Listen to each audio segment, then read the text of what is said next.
नमस्कार साथियों। तो आज के इस वीडियो में हम लोग 23 फरवरी का शिफ्ट 1 का क्वेश्चन को देखने वाले हैं। 23 फरवरी का शिफ्ट 1 का जो क्वेश्चन को देखने वाले हैं, जो कि अगर हम बात करें सेट का, तो ये हमारा जो है सेट नंबर 13 यानी कि 13वां सेट ही हम लोग का होने वाला है। चलिए क्वेश्चन को देखिए। तो क्वेश्चन आप देख सकते हैं, इसे जो है सॉल्व करना है। तो चलिए इसमें ब्रैकेट के अंदर का काम करते हैं। तो यहाँ देखिए, तो ब्रैकेट में यहाँ पर पहले भाग का जो काम होगा, यानी कि 7/16।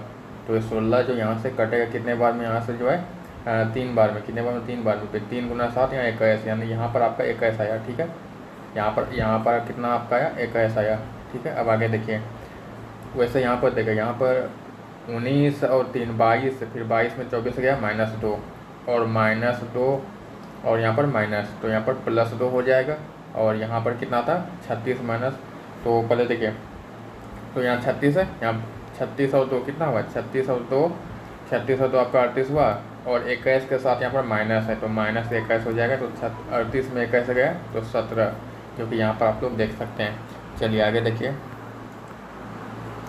यहाँ पर इसे भी जो है सॉल्व ही करना है। तो देखिए पहले इसमें भाग का काम करेंगे।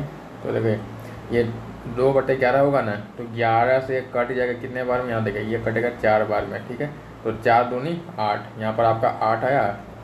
और यहाँ पर जो प्लस है तो 555 और यहाँ पर 8, तो 555 और 8 आपका कितना हो गया? 563। ठीक है, यहाँ तक तो काम हो गया। फिर उसके बाद -25 गुना 3, 25 गुना 3 75। अब 563 में 75 गया तो कितना बचेगा आपका? 500 और इधर आपका 13, यानी कि 12। तो आपका आएगा 488 आएगा घटाने पर, 488, जो कि यहाँ पर आप लोग देख सकते हैं। चलिए आगे देखिए, यहाँ पर x/y का मतलब x अनुपात y का जो अनुपात यहाँ दिया है, तो इसका मान निकालना है। यानी कि x का मान 7 है और y का मान 2 है। ठीक है, तो x का मान कितना है? 7 है, तो 7 गुना 7 यहाँ 49 हो जाएगा, प्लस y का मान 2 है, तो 4 गुना 2 कितना हुआ? 8 हुआ अनुपात। फिर यहाँ भी 7x है, तो x का मान 49 है, तो 49 यहाँ पर हो गया। x का मान 7 है ना, 7 गुना 7 49 हो गया।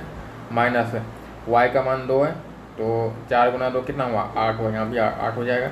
49 और 8 कितना हुआ? 57 हुआ अनुपात। फिर 49 में 8 गया 41, यानी कि 57/41, जो कि यहाँ पर आप लोग देख सकते हैं। चलिए आगे देखिए, रिया 25% का लाभ अर्जित करते हुए 35,000 में एक लैपटॉप बेचती है। यदि वह 130 का लाभ अर्जित करना चाहती है तो उसे लैपटॉप किस मूल्य पर बेचना चाहिए था? देखिए 25% का लाभ कमाने के लिए क्या करता है? 35,000 में बेचता है। तो देखिए 25 का लाभ कमा रहा है, इसका मतलब क्या? इसका मतलब सामान को 125% में बेच रहा है। सामान को 125% में क्या कर रहा है? बेच रहा है। तो इसका वैल्यू कितना हो जाएगा? तो 125% का वैल्यू यहाँ पर हो जाएगा 35,000। कितना हो जाएगा? 35,000। कितना हो जाएगा? 35,000। ठीक है, अब देखिए हम इसे कटाते हैं। तो देखिए यहाँ देखिए ये 25 से कटेगा 5 बार में, और यहाँ आपका जो है 25 से कटेगा। देखिए 25 से आपका ये कितने बार में कटेगा? यहाँ परसेंट है, तो 300 जो 50 है, 350 आपका जो है 14 बार में कटेगा। कितने बार में? 14 बार में कटेगा। और फिर डबल जीरो, यानी कि 1400 बार में कटेगा।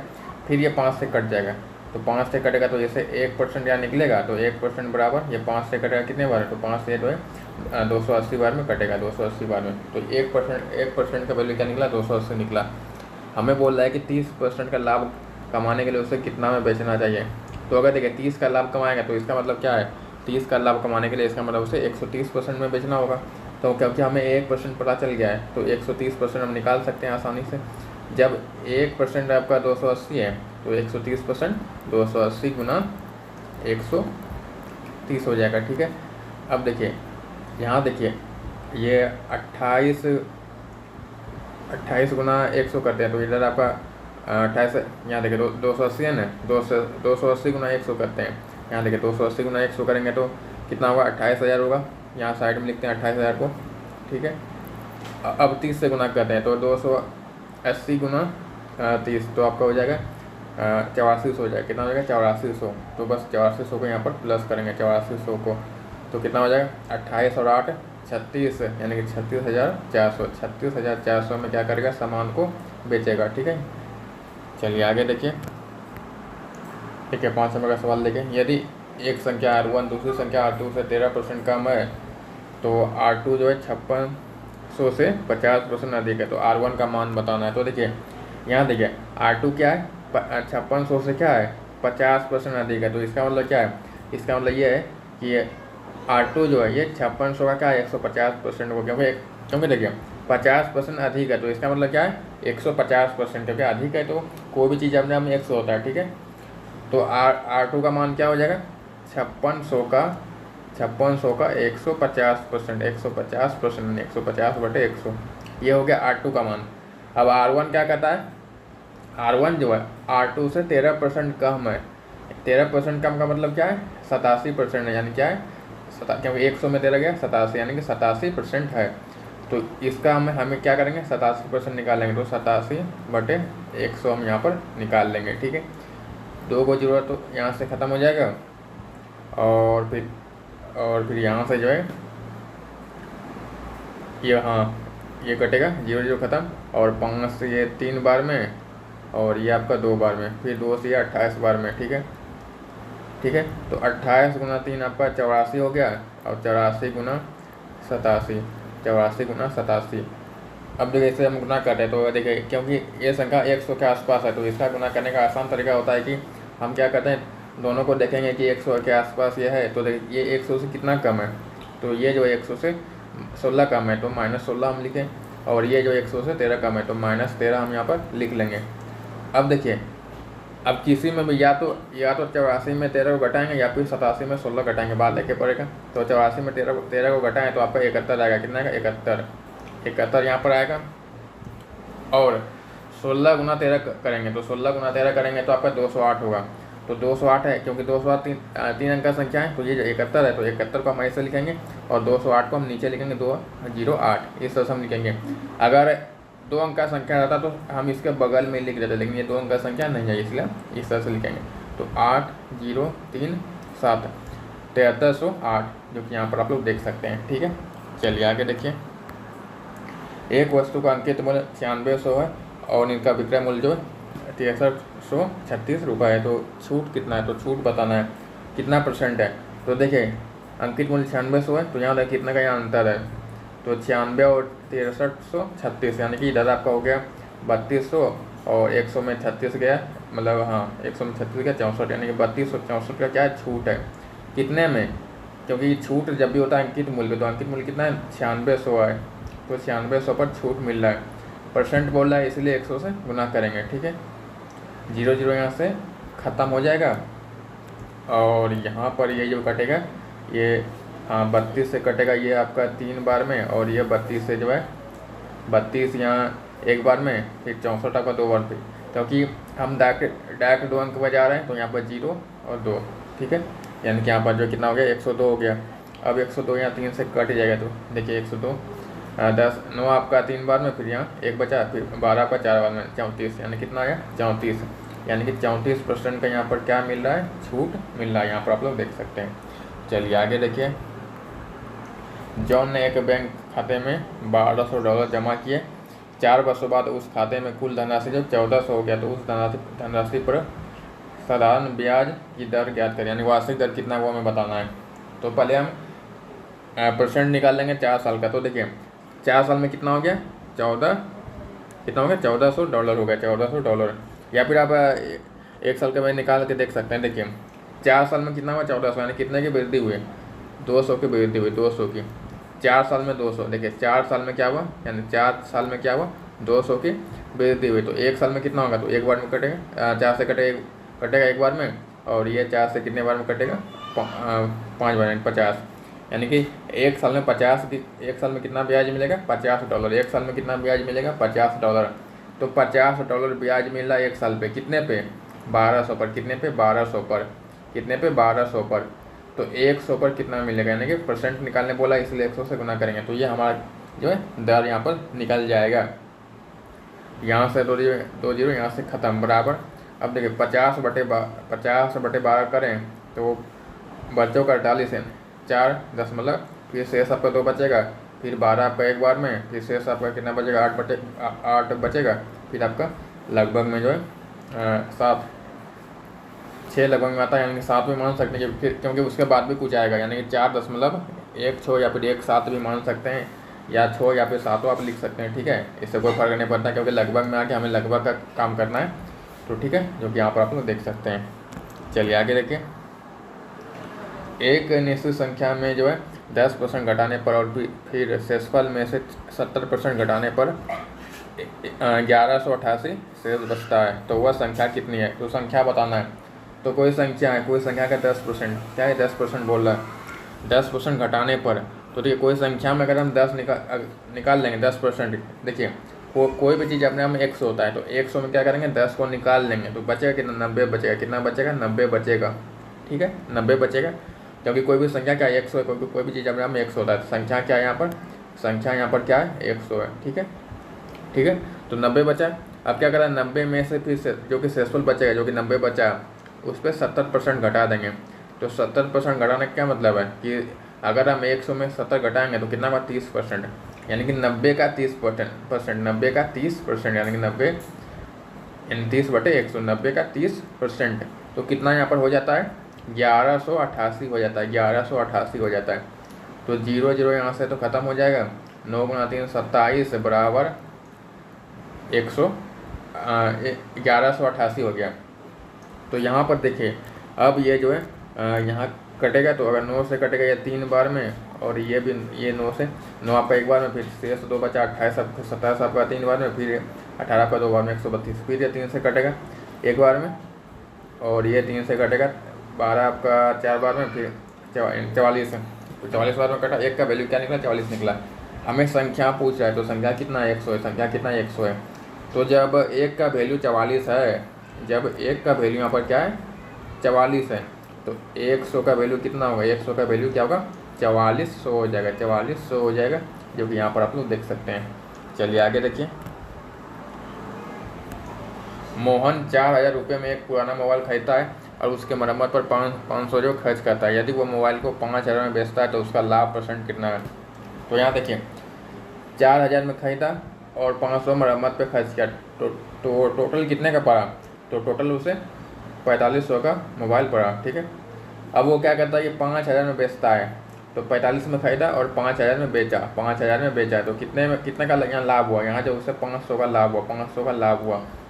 तो ये जो 500 का लाभ हुआ किस पर हुआ, क्योंकि लाभ यहाँ क्रय मूल्य होता है, तो 500 का लाभ ये 4500 पर हुआ, तो बटे 4500 हो जाएगा। % बोल रहा है इसलिए 100 से गुना, ठीक है। यहाँ से 0 0 यहाँ से ख़त्म, और ये जो है 5 से कटेगा ये आपका 15 बार में, 5 हाँ ये 15 हाँ 5 से कटेगा ये आपका सॉरी हाँ ये 5 से कटेगा आपका 9 बार में, 5 से 9 बार में कटा, और ये आपका 5 से जो है कितने बार में कटेगा, ये आपका जो है 100 बार में कटेगा। तो 100/9, तो 100/9 यानी कि 100 को अगर हम 9 से भाग दें, अगर हम 100 को 9 से भाग दें तो 11×99, ठीक है, 11.11 जो है आपका चलते रहेगा, ठीक है। इतना % का यहाँ पर क्या हो रहा है, लाभ यहाँ पर हो रहा है, ठीक है। चलिए आगे देखिए। अब यहाँ देखें 9/4 21/10 63/20 का लघुत्तम समाप्त होता है, यानी एलसीएम निकालना है। तो बटे वाला जब भी एलसीएम होता है तो देखिए पहले हम इसे लिख लेते हैं, कितना है 9/4 है, फिर कितना है 21/10 है, फिर कितना है 63/20 है। तो हम क्या करते हैं, ऊपर वाले का एलसीएम निकालते हैं, नीचे वाले का एचसीएफ निकालते हैं, एचसीएफ यानी महत्तम निकालते हैं। तो ऊपर वाले का पहले एलसीएम लेंगे, तो इसका देखें कितना है 9, 21 और 63। तो देखिए सबसे बड़ी संख्या क्या है 63 है, तो देखिए क्या 63 सभी से विभाज्य है, तो देखिए 63 जो है देखिए 63 देखिए हाँ 9 से विभाज्य है, ठीक है, 21 से भी विभाज्य है और 63 से भी है, यानी कि इसका जो है लघुत्तम कितना निकला 63 निकला, कितना निकला 63, इसका निकला लघुत्तम बटे। अब इसका जो है महत्तम देखेंगे, इन सबका महत्तम देखेंगे 4, 10 और 20। तो देखिए इसमें देखिए सबसे छोटी संख्या क्या है 4 है, क्या 4 सभी से विभाज्य है, तो 4 जो है ये 10 से विभाज्य नहीं है, 10 से विभाज्य क्या नहीं है, इसलिए 4 नहीं होगा। तो अब देखिए 4 का था 2, तो देखिए जो 2 जो है 2 4 से विभाज्य है, 10 से भी है और 20 से भी है, यानी कि इसका जो है ये महत्तम कितना निकला 2 निकला, ठीक है, ये आपका निकल गया।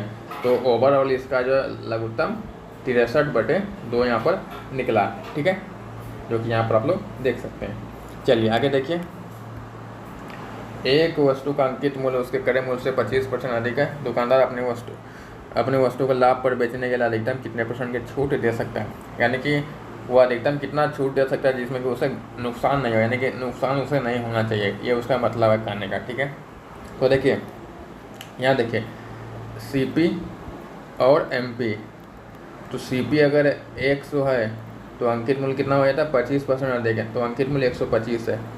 अब वो क्या करता है, कितने का छूट देगा, यानी कि उसे जो है अगर उसे बिना लाभ का, मतलब अगर उसे हानि नहीं में बेचना है, अगर हानि नहीं हो तो कम से कम उसे 100 में तो बेचना ही पड़ेगा। अगर 100 से नीचे में बेचेगा तब क्या होगा, हानि होगा। अगर 100 से नीचे में सामान को बेचेगा तो क्या हो जाएगा, यहाँ पर हानि हो जाएगा। लेकिन उसे 100 से नीचे में नहीं बेचना है, ठीक है, या तो 100 से ऊपर बेचना है या फिर 100 के बराबर बेचना है। तो अधिकतम वो कितने का छूट दे सकता है। तो देखिए अब देखिए छूट जब भी होता है वो यह अंकित मूल्य पे होता है, यानी कि MP पे होता है। छूट जब भी होता है अंकित मूल्य पे, यानी कि इस पर होगा छूट। तो 125 से क्या कर दिया, 100 कर दिया, तो कितने का छूट दिया, 25 का छूट दिया। कितने का छूट दिया, 25 का। अब ये जो 25 का यहाँ पर छूट दिया ना, वो किस पर दिया, ये 125 पर दिया, तो 125 यहाँ नीचे आ जाएगा, 125 यहाँ नीचे आ जाएगा। % निकालने बोला इसलिए 100 से गुना, 100 से गुना, ये 25 से कटेगा 5 बार में और 5 से कटेगा ये 20 बार में, यानी कि 20% का क्या देगा, छूट यहाँ पर देगा, जो कि यहाँ पर आप लोग देख सकते हैं। चलिए आगे देखिए, छात्रों के एक समूह का औसत भार 44 kg है। 40 kg भार वाला एक छात्र समूह छोड़ देता है और उसके स्थान पर 34 kg भार वाला दूसरा छात्र समूह में शामिल हो जाता है। यदि समूह का नया औसत भार जो है कितना हो जाता है, 43.4 kg हो जाता है, तो समूह में कितने छात्र हैं, तो समूह में कितने छात्र हैं वो हमें बताना है। तो यहाँ पर आप देखिए 44 का ये औसत था, क्या कहता है 40 के जगह पे क्या आ जाता है, 34 आ जाता है, यानी कितने की यहाँ पर कमी हो रही है। यहाँ पर टोटल कितने की कमी हो रही है, 40 से कितना हो गया 34, यानी कि 6 kg की क्या हो रही है, कमी हो रही है, 6 kg की कमी हो रही है। अब देखिए ये जो 6 kg है तो टोटल कमी है। अब ये देखिए ये जो 6 kg जो कमी है, जो कि औसत, जो कि नया औसत बनेगा, तो ये 6 kg क्या होगा, जो भी विद्यार्थी का संख्या रहेगा उसमें क्या होगा, बढ़ जाएगा। ये जो 6 है ये विद्यार्थियों की संख्या में क्या होगा, बढ़ जाएगा, क्या होगा, बढ़ जाएगा, ठीक है। तो कितना यहाँ पर हो जाता है, 44 से कितना हो जाता है 43.4, यानी कि 0.6 की कमी होती है, 0.6 की कमी, यानी कि जो है ये जो 6 जो है किसी पर बढ़ गया, तो बढ़ के कितना हो गया, 0.6 हो गया। कितना हो गया, 0.6, क्योंकि जब ये बटा सब पे, जब ये सब पे बटा तो कितना हो गया, 0.6 की यहाँ पर कमी हो गई, 0.6 की कमी हो गई। इसका मतलब देखिए, इसका मतलब ये है कि अगर हम इस 6 में इसका भाग देंगे तो हमारा संख्या निकल जाएगा, ठीक है। तो 6 बटे क्या करेंगे, 0.6, ये दशमलव को हटाएंगे तो ऊपर 0 आएगा, ये कटेगा 10 बार में, यानी कि विद्यार्थियों की संख्या कितना है, 10 है, कितना है, 10 है, ठीक है। यानी इसमें करना कुछ नहीं था, कितने का कमी आया वो हमें देखना था, और बस कितना का और औसत में कितने का कमी हुआ, बस दोनों का भाग दे देंगे तो ये हमारा निकल जाएगा। चलिए आगे देखिए, 28 संख्याओं का औसत 110 है। यदि हम प्रत्येक संख्या में b जोड़ते हैं तो औसत क्या हो जाता है, 128 हो जाता है। तो b का मान, तो देखिए इसमें बोल रहा है सभी संख्या में, तो देखिए जब हम सभी संख्या में जोड़ेंगे तो औसत में उतने की वृद्धि होगी जितना कि हम संख्या में जोड़ें, तो औसत में उतने की वृद्धि होगी जितना कि हम संख्या में जोड़ेंगे, उतने ही वृद्धि होगी। तो औसत में कितने की वृद्धि हो रही है, यहाँ कितना था 110, कितना हो जाता है 128, कितने की वृद्धि हो रही है, 18 की वृद्धि हो रही है, 18 की वृद्धि हो रही है। अब क्या वाला है, प्रत्येक संख्या में हम b जोड़ते हैं तो b का मान बताना है। तो देखिए इसमें जो प्रत्येक संख्या का बोल रहा है, इसलिए औसत में जितने की वृद्धि होगी उतने जोड़ना पड़ेगा, तो इसका मतलब सभी में 18 यहाँ जोड़ रहा है, सभी में क्या कर रहा है 18 प्लस कर रहा है, तो b का मान क्या हो गया, 18 यहाँ पर हो गया। चलिए आगे देखिए, M1 अकेले एक काम को 14 दिनों में और M2 अकेले उसी काम को 17 दिनों में M3 की सहायता से वह जो है 7 दिनों में कर सकते हैं। तो M3 उसी कार्य को जो है कितने दिनों में पूरा करेगा। तो देखिए M1 और यहाँ पर जो है M2 और यहाँ पर M3 की जो सहायता ले रहा है, यानी कि सहायता में दोनों सहायता ले रहा है, तो इसका मतलब ये है M1 plus M2 plus M3 m3, ये इसका मतलब हुआ, ये इसका जो है मतलब यहाँ पर हुआ। ठीक है, अब देखिए हम यहाँ पर दिन नहीं लिखेंगे, डायरेक्ट हम क्या करेंगे, इसका क्षमता निकालेंगे। तो देखिए 14, 70 और 7 का लघुत्तम कितना होगा, यानी एलसीएम कितना होगा, 70 होगा। 70 यानी कि कुल काम आपका 70 है, इसे आप साइड में रखिए, कुल काम 70 है। तो देखिए M3 14 दिन में काम करता है, तो 70 काम कई दिन में करेगा, 70/14 यानी कि 5 दिन में काम करेगा, या 5 काम करेगा एक दिन में। क्योंकि देखिए 14 दिन में काम कर रहा है, कितना तो काम कितना है, 70 काम है, तो एक दिन में 5 काम करेगा तब ना 70 पूरेगा। अब M2 का देखिए 70 है, यानी कि एक दिन में एक काम करेगा तब ना ये 70 काम पूरा करेगा। और ये सहायता से क्या करता है, 7 दिन में, कितना दिन में, 7 दिन में। तो 7 में 70 कितने बार में, 10 बार में, यानी कि ये तीनों मिलकर 10 काम करता है, एक दिन में 10 काम करता है। ये जो हमारा निकला, ये कार्य क्षमता निकला। क्या निकला, कार्य क्षमता निकला। हमें M3 का पूछ रहा है, तो टोटल यहाँ 10 है। यहाँ देखिए टोटल यहाँ पर क्या है, ये जो टोटल यहाँ पर निकला ये क्या है, 10 है। टोटल यहाँ कितना है, 10 है। ठीक है, अब देखिए M1 कितना है, 5 है, M2 कितना है, 1 है, टोटल कितना हुआ, 6 हुआ। अब देखिए इसमें अगर हम इन दोनों को निकाल ले तो इन दोनों का मान कितना यहाँ आया, 6 आया। तो इसमें से हम क्या करेंगे, 6 को निकाल लेंगे तो कितना बचेगा, 4 बचेगा। यानी कि M3 एक दिन में 4 काम कर रहा है। M3 एक दिन में क्या कर रहा है, 4 काम कर रहा है। ठीक है, एक दिन में। और काम कितना है, 70 है। काम कितना है, 70 है। एक दिन में 4 काम, तो 70 काम कई दिन में, तो 70/4 जो कि 70/35, यहाँ 2, 35/2 यानी कि 17.5, जो कि यहाँ पर आप लोग देख सकते हैं। ठीक है, चलिए आगे देखिए। देखिए 15 सेंटीमीटर त्रिज्या वाले एक ठोस धातु के गोले को पिघला कर जो है 15 सेंटीमीटर आधार व्यास वाले एक शंकु में ढाला जाता है। तो शंकु की ऊंचाई कितनी है। तो देखिए जब पिघला कर दिया जाता है तो ऐसे कंडीशन में हम जो उसका आयतन को लेते हैं, तो ठीक है। तो गोले का जो आयतन होता है आप लोग जानते हैं क्या होता है, 4/3 पाई। देखिए दोनों का इसमें त्रिज्या में अंतर है। देखिए ये तो हो गया 15 सेंटीमीटर गोला का त्रिज्या, लेकिन यहाँ पर जो है ये शंकु जो बनेगा इसका 15 सेंटीमीटर व्यास दिया है। तो इसका मतलब त्रिज्या यानी कि r बराबर उसका कितना निकलेगा, r बराबर 15/2 निकलेगा, 15/2 यहाँ पर निकलेगा। ठीक है, तो देखिए हम ऐसा करेंगे, ये जो गोला का त्रिज्या है, इसे जो हम बड़ी आर लेंगे। तो बड़ी आर तो 4/3 पाई r³ हम इसमें बड़ी आर ले लिए बराबर। ये जो बराबर रहेगा क्योंकि इसी को पिघला कर बनाया जाता है। तो यहाँ पर गोला का आयतन और इस पार में शंकु का आयतन। तो शंकु का आयतन होता है 1/3 पाई r²h। हम यहाँ पर छोटी आर को लिए क्योंकि इसका त्रिज्या कम है, तो इसलिए छोटी आर को लेंगे। और h यहाँ पर ये इसका जो फॉर्मूला यहाँ पर होता है। ठीक है, ये साइड आपका ये हो गया गोला का और ये आपका शंकु का हो गया। ठीक है, चलिए अब यहाँ पर हम इसे सॉल्व करते हैं। तो 3 यहाँ से तो ख़त्म ही हो जाएगा और पाई भी यहाँ से जो ख़त्म हो जाएगा। ठीक है, तो यहाँ बचा कितना, 4 बचा गुना, अब r का मान कितना है, यहाँ 15 सेंटीमीटर है, यानी कि 15 गुना 15 गुना 15 बराबर। अब यहाँ पर देखिए r कितना है, तो यहाँ पर r को देखिए 15/2 है, कितना है यहाँ पर देखिए 15/2 गुना 15/2 और h हमें निकालना है। तो यहाँ पर h को h रहने देंगे। ठीक है, अब देखिए यहाँ से जो है, यहाँ से देखिए ये 15 खत्म, ये 15 यहाँ से ख़त्म। ठीक है, अब जो तो h बराबर बस अब कुछ नहीं, कोना को गुना हो जाएगा। यहाँ कितना है, 4 गुना 15 है 2, और ये 2 उलट चल जाएगा तो 2 गुना 2।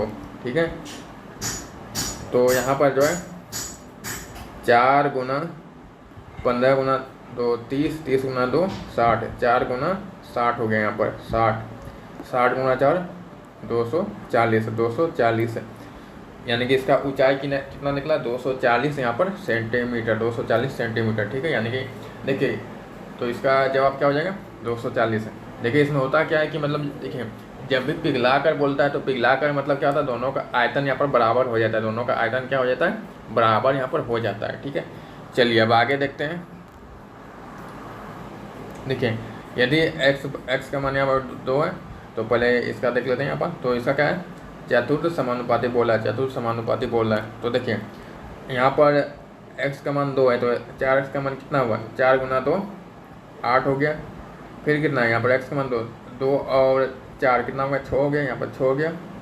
अब देखिए 2 गुना 3 6 और 6 में 1 गया 5, यानी यहाँ पर इसका मान कितना निकला 5 निकला।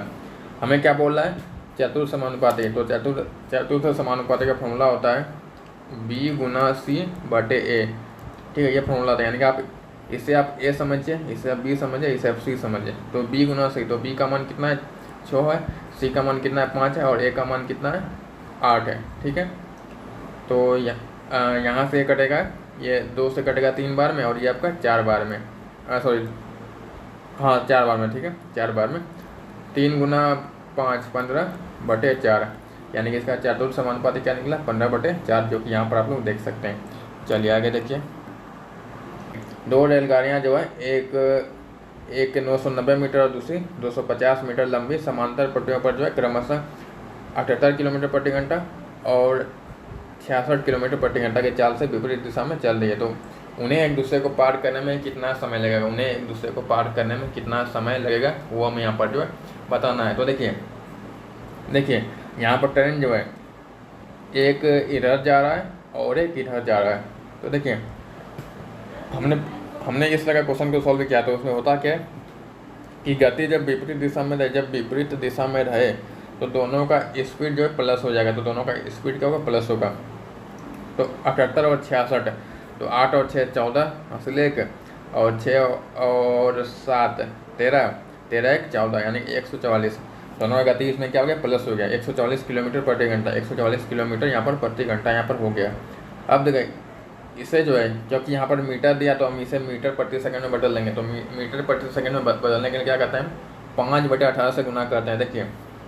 देखिए किलोमीटर प्रति घंटा को ये मीटर प्रति सेकंड में बदलने के लिए, मीटर प्रति सेकंड में बदलने के लिए 5/18 से गुना यहाँ पर करते हैं, और मीटर प्रति सेकंड को किलोमीटर में बदलने के लिए 18/5 से गुना करते हैं, यानी उल्टा यहाँ पर होता है। ठीक है, तो हम इसे क्या करेंगे 144 गुना 5/18 करेंगे, 5/18 यहाँ पर करेंगे, जो कि यहाँ पर ये कटेगा, ये 18 से 8 बार में कटेगा। तो ठीक है, तो 8 गुना 5 कितना हो गया 40, यानी कि 40 मीटर प्रति सेकंड, 40 मीटर प्रति सेकंड। अब देखिए अब यहाँ पर जो दोनों का लंबाई को प्लस करेंगे, क्योंकि दोनों का क्या कर रहा है एक दूसरे को पार करने में, तो पार कर रहा है तो दोनों का लंबाई यहाँ पर प्लस ना होगा, क्योंकि ये इधर जा रहा है, ये इधर जा रहा है, तो लंबाई यहाँ पर क्या होगा प्लस होगा। तो 390 और 250, 390 और 250 कितना हो गया, इधर आपका 400 और तो यानी कि 640 मीटर हुआ। अब देखिए 1 सेकंड में 40 मीटर, यहाँ देखें 1 सेकंड में कितना है 40 मीटर, तो 640 मीटर कितने में, यानी कि आप ऐसे समझिए 40 मीटर 1 सेकंड में, 40 मीटर 1 सेकंड में, तो 640 कितने में, तो 40 से यहाँ पर भाग लग जाएगा, 40 से भाग लग जाएगा, तो 0 0 खत्म, ये कटेगा 4 से कितने बार में 16 बार में, यानी कि 16 सेकंड का यहाँ पर क्या लगेगा समय लगेगा, 16 सेकंड का यहाँ पर समय लगेगा, जो कि यहाँ पर आप लोग देख सकते हैं। ठीक है, चलिए आगे देखिए। P एक काम को 14 दिनों में पूरा कर सकता है, 4 दिनों में P द्वारा कुल काम कितना भाग पूरा किया जा सकता है, कितना भाग। तो देखिए 14 दिन में क्या कर रहा है पूरा काम कर रहा है, यानी 14 दिन में एक काम, तो एक दिन में क्या काम करेगा 1/14 करेगा, 1/14 करेगा। हमें 4 दिन का पूछ रहा है, तो 4 दिन में कितना करेगा 1/14 गुना 4 हो जाएगा, तो ये जगह 2 से कटेगा 2 बार में, या 7 बार में, यानी कि 2/7 भाग क्या करेगा पूरा करेगा, जो कि यहाँ पर आप लोग देख सकते हैं। चलिए 2 क्वेश्चन बचा, इसे जल्दी से देख ही लेते हैं। देखिए एक व्यक्ति ने 30% वार्षिक चक्रवृद्धि ब्याज की दर पर 15,000 रुपये ऋण पर लिए। यदि ब्याज अर्धवार्षिक रूप से संयोजित किया जाता है तो 1 वर्ष के बाद भुगतान की जाने वाली धनराशि कितनी, यानी कि टोटल हमें अमाउंट बताना, टोटल ब्याज सहित हमें अमाउंट पूछ रहा है। तो पहले हम ब्याज निकालते हैं। तो देखिए 15,000 है यहाँ पर, 15,000, ठीक है, 1 साल का पूछा, लेकिन यहाँ पर अर्धवार्षिक हो रहा है, अर्धवार्षिक, यानी कि 1 साल में कई गो अर्धवार्षिक होगा, 1 साल में 2 गो अर्धवार्षिक, यानी अर्धवार्षिक मतलब 6 महीने हैं, तो 1 साल में 2 गो अर्धवार्षिक, तो हम 2 गो यहाँ बना लिए, यह पहला अर्धवार्षिक या फिर दूसरा अर्धवार्षिक। अब देखिए क्योंकि अर्धवार्षिक बोला है तो दर कितना हो जाएगा, आधा हो जाएगा, तो 30 का आधा 15, यानी कि 15%, तो यहाँ पर 15% लेंगे, 15%। तो यहाँ पर देखिए 15% यानी कि इसका पहले 1% निकालेंगे, 1% आपका 150 होगा, कितना होगा 150, तो 150 गुना 15 यानी कि 2250, ये 2250 का ब्याज प्राप्त होगा। और दूसरे छमाही में भी यानी दूसरे अर्धवार्षिक में भी 2250 ही प्राप्त होगा। लेकिन जैसे हम दूसरे में जाते हैं हमें क्या होता है कि जैसे हम दूसरे में जाते हैं हमें जो है इसका भी ब्याज मिलने लगेगा, तो हमें 2250 का भी 15% मिलेगा। तो 2250 का 15%, तो 2250 का क्या करेंगे 15% यानी 15/100, एक वो जो तो यहाँ से ख़त्म हो जाएगा और यहाँ से ये 3 बार में और यहाँ से 2 बार में, 5 से कटा मतलब, ठीक है। तो बराबर यहाँ पर कितना आएगा 225 गुना 3, 225 गुना 3 आपका हो जाएगा 675/2, तो बराबर में कितना का, तो 675, 600 का 300 और 75 का 37 यानी कि 337.5, ठीक है। अब टोटल को देखते हैं, प्लस करते हैं। हमें टोटल धनराशि पूछा है, टोटल क्या पूछा है धनराशि, यहाँ पर टोटल हमें धनराशि पूछ रहा है, ठीक है, ये हमें पूछ रहा है।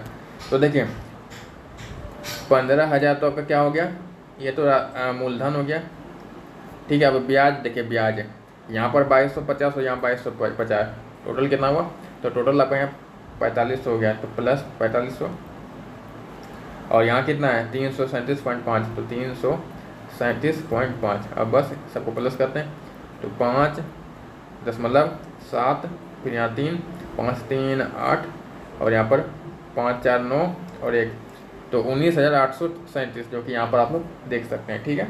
चलिए आगे देखिए। अब देखिए 70 metre square, 84 metre square, 112 metre square क्षेत्रफल वाले 3 आयताकार मैदानों को समान आयताकार फूलों की क्यूरियों में बांटा जाना है, तो जिनमें प्रत्येक की लंबाई 7 मीटर है, तो इसकी चौड़ाई कितनी है। तो देखिए यानी कि ये जो है ये 3 गो आयताकार मैदान है, तो इसे जो है समान आयताकार वाले फूलों के क्यूरियों में बांटना है, ठीक है। तो यहाँ पर जो बांट रहा है, तो बांटने का मतलब क्या है, तो इसमें जो है तो भी समान फूलों के क्यूरियों में बांटना है, ठीक है। क्यारियों मतलब फूलों की क्यारियों में बांटना है, क्यारियों, ठीक है। तो ये जो बांटेगा तो इसका जो मिनिमम यहाँ पर कितना आएगा संख्या, तो इसमें ऐसे कंडीशन में हम जो इसका एचसीएफ निकालते हैं, एचसीएफ यानी कि लघु महत्तम एचसीएफ निकालते हैं। तो इन तीनों का देखिए, तो इसमें सबसे छोटी संख्या क्या है 70 है, तो क्या 70 सभी से विभाज्य है, तो देखिए 70 सभी से विभाज्य नहीं है, तो कैसे हो, तो 70 देखिए, तो 70 तो होगा नहीं, तो देखिए 70 को अगर तोड़ते हैं तो 14 तो 70 से विभाज्य है, 14 को अगर हम लें तो 14 70 से भी विभाज्य है, ये 84 से भी है और 112 से भी है, तीनों से क्या है विभाज्य है। इसका मतलब इसका जो एचसीएफ निकला, एचसीएफ क्या निकला 14 निकला, एचसीएफ क्या निकला 14 निकला, एचसीएफ क्या निकला, एचसीएफ जो निकला वापस 14 निकला। तो ये जो 14 निकला ये क्या निकला है, ये आपका जो है आयताकार फूलों का क्षेत्रफल निकला, क्योंकि इसका ये क्षेत्रफल इसका यहाँ है, ये जो आयताकार फूल का क्षेत्रफल है कितना निकला 14 मीटर स्क्वायर, कितना निकला 14 मीटर स्क्वायर क्षेत्रफल निकला। अब देखिए हमें लंबाई यहाँ दिया है, तो आयत का क्षेत्रफल क्या होता है लंबाई गुना चौड़ाई होता है, लंबाई गुना चौड़ाई कितना है 14 है, तो लंबाई का मान कितना है यहाँ पर 7 है और चौड़ाई हमें निकालना है, ठीक है। तो 14, तो ये 7 से कटेगा कितने बार 2 बार में, तो ये आपका चौड़ाई निकल गया, चौड़ाई का मान क्या निकला यानी कि बी का मान क्या निकला 2 निकला, यानी कि 2 मीटर क्या है इसका चौड़ाई है, ठीक है। तो चलिए मिलते हैं जल्द अगले वीडियो में, तब तक के लिए जय हिंद, वंदे मातरम।